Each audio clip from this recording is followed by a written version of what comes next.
Et vous savez, cela m'a conduit à me demander ce qu'est la mort. Notre science matérialiste a tout réduit à la matière. La science matérialiste de l'Occident dit que nous sommes seulement de la viande. Nous ne sommes que nos corps. Donc, quand le cerveau est mort, c'est la fin de la conscience. Il n'y a pas de vie après la mort. Il n'y a pas d'âme. Nous ne faisons que pourrir et disparaître. Mais en fait, de nombreux scientifiques honnêtes devraient admettre que la conscience est le plus grand mystère de la science et que nous ne savons pas exactement comment elle fonctionne. Le cerveau y est impliqué d'une certaine manière, mais nous ne savons pas exactement comment il se fait que le cerveau génère la conscience comme un générateur produit de l'électricité. Si vous vous en tenez à ce paradigme, alors bien sûr, vous ne pouvez pas croire à la vie après la mort. Lorsque les générateurs sont cassés, la conscience a disparu. Mais il est également possible que la relation, et rien dans les neurosciences ne l'exclut, soit plus proche de la relation entre le signal de la télévision et le téléviseur. Et dans ce cas, quand le téléviseur est cassé, bien sûr, le signal télé continue. C'est le paradigme de toutes les traditions spirituelles. Nous sommes des âmes immortelles, temporairement incarnées dans ces formes physiques pour apprendre, grandir et nous développer. Vraiment, si nous voulons connaître ce mystère, les dernières personnes à qui nous devrions demander sont nos scientifiques matérialistes et réductionnistes. Ils n'ont absolument rien à dire sur le sujet. Allons plutôt voir les anciens Égyptiens, qui ont mis leur meilleur esprit au travail pendant 3000 ans sur le problème de la mort et sur le problème de savoir comment nous devrions vivre nos vies pour nous préparer à ce que nous affronterons après la mort. Les anciens Égyptiens ont exprimé leurs idées dans un art transcendant, qui nous touche encore aujourd'hui sur le plan émotionnel. Ils sont parvenus à certaines conclusions très précieuses, à savoir que l'âme survit à la mort et que nous serons tenus responsables de chaque pensée, de chaque action, de chaque acte que nous avons vécu au cours de notre vie. Nous devons donc prendre au sérieux cette précieuse opportunité de naître dans un corps humain et en tirer le meilleur parti. Dans ces enquêtes sur le mystère de la mort, les anciens Égyptiens ne faisaient qu'exercer leur imagination. Ils appréciaient beaucoup les états de rêve et on sait maintenant qu'ils utilisaient des plantes visionnaires comme le lotus bleu hallucinogène. Il est intéressant de noter que l'ancien arbre de vie égyptien a récemment été identifié comme étant l'Acacia nilotica, qui contient de grandes quantités de DMT, diméthyltryptamine, le même ingrédient actif que nous trouvons dans l'ayahuasca.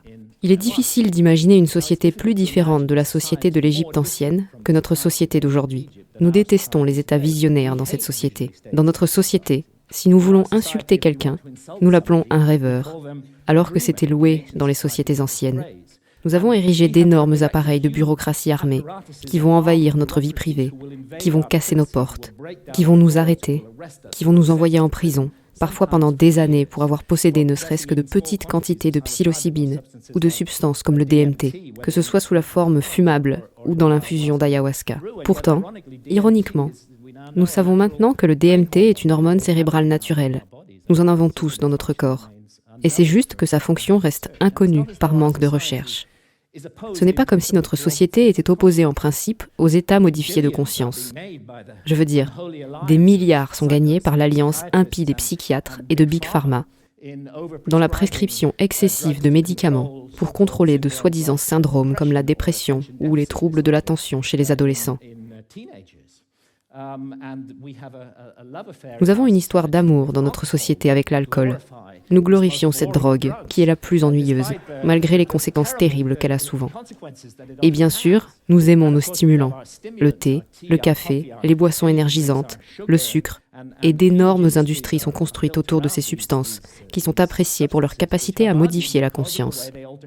Mais ce que tous ces états modifiés de conscience ont en commun, c'est qu'aucun d'entre eux ne contredit ou n'entre en conflit avec l'état de conscience de base apprécié par notre société, que j'appellerais l'état de conscience d'alerte, de résolution de problèmes, qui est bon pour les aspects plus terre-à-terre de la science. C'est bon pour la poursuite de la guerre, c'est bon pour le commerce, c'est bon pour la politique. Mais je pense que tout le monde se rend compte que la promesse d'une société monopolistique basée sur cet état de conscience s'est avérée creuse, et que ce modèle ne fonctionne plus, qu'il est cassé dans tous les sens possibles où le modèle peut être cassé, et qu'il est urgent de trouver quelque chose pour le remplacer. Les vastes problèmes de pollution mondiale qui ont résulté de la poursuite obstinée du profit, les horreurs de la prolifération nucléaire, La faim dans le monde, qui fait que des millions de personnes se couchent chaque soir le ventre vide. Nous ne pouvons même pas résoudre ce problème malgré notre état de conscience de résolution des problèmes. Et regardez ce qui se passe en Amazonie, les poumons de notre planète, ce précieux foyer de biodiversité. La forêt tropicale ancienne est abattue et remplacée par des fermes de soja afin de nourrir le bétail pour que nous puissions tous manger de hamburgers. Seul un état de conscience global vraiment fou pourrait permettre une telle abomination.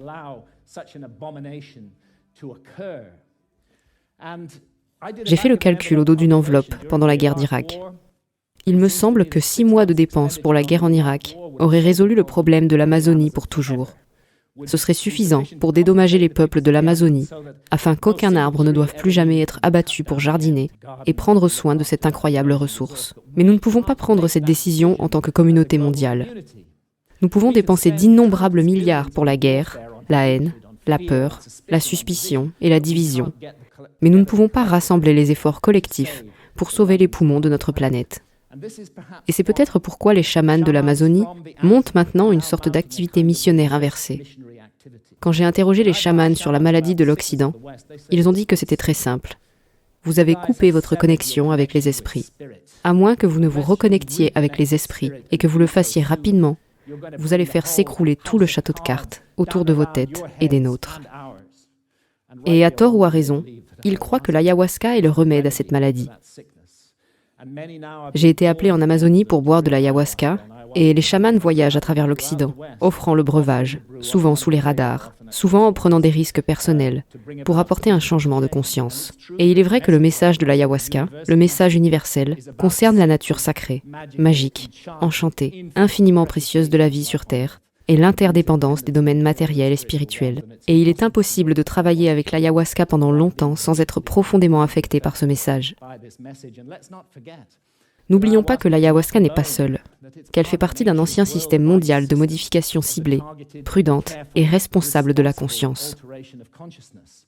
Il a été récemment démontré par des chercheurs que le kykéon, utilisé dans les mystères d'Éleusis dans la Grèce antique, était presque certainement une infusion psychédélique, que le soma dans les Védas pourrait bien avoir été une infusion basée sur le champignon Amanita muscaria. Nous avons le DMT dans l'ancien arbre de vie égyptien. Nous avons toutes les cultures mondiales du chamanisme survivant. Et ce dont il s'agit, c'est d'un état de conscience conçu pour nous aider à trouver l'équilibre, l'harmonie.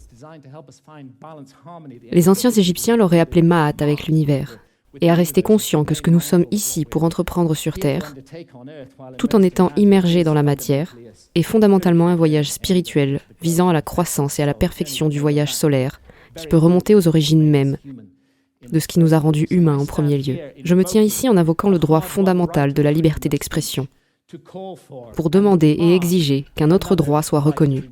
Et c'est le droit de la souveraineté adulte sur la conscience. Il y a une guerre contre la conscience dans notre société. Et si, en tant qu'adultes, nous ne sommes pas autorisés à prendre des décisions souveraines sur ce que nous devons expérimenter avec notre propre conscience, tout en ne faisant aucun mal aux autres, y compris la décision d'utiliser de manière responsable des plantes visionnaires anciennes et sacrées, alors nous ne pouvons prétendre être libres en aucune façon. Et il est inutile pour notre société de parcourir le monde en imposant notre forme de démocratie aux autres, alors que nous nourrissons cette pourriture au cœur de la société et que nous ne permettons pas la liberté individuelle sur la conscience. Il se peut même que nous nous privions de la prochaine étape vitale de notre propre évolution en permettant à cet état de choses de se poursuivre et qui sait, peut-être notre destin immortel également.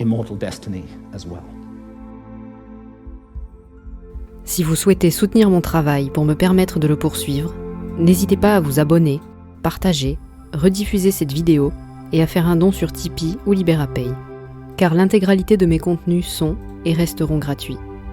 Je ne peux donc pas continuer sans votre soutien. Merci à tous et à très bientôt.